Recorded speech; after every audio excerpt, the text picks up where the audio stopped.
حدیث نمبر 2149۔ حضرت عباد بن عبداللہ بن زبیر رضی اللہ تعالی عنہ حضرت عائشہ رضی اللہ تعالی عنہا سے روایت کرتے ہیں کہ حضرت سعد بن ابی وقاص رضی اللہ تعالی عنہ کا انتقال ہوا تو رسول اکرم صلی اللہ علیہ وسلم کی ازواج مطہرات نے پیغام بھیجا کہ ان کا جنازہ مسجد سے گزاریں تاکہ وہ بھی نماز جنازہ پڑھ سکیں۔ چنانچہ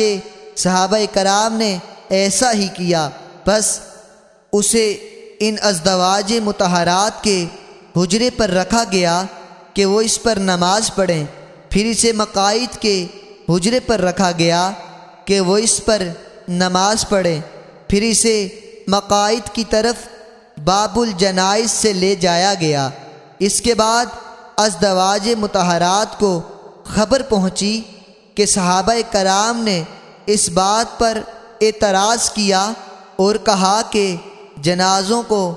مسجد میں نہیں لے جایا جاتا۔ حضرت عائشہ رضی اللہ تعالی عنہا کو معلوم ہوا تو انہوں نے فرمایا، لوگوں نے اس بات پر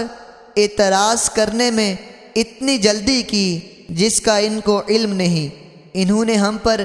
اعتراض کیا کہ مسجد میں جنازہ لے جایا گیا، حالانکہ نبی اکرم صلی اللہ علیہ وسلم نے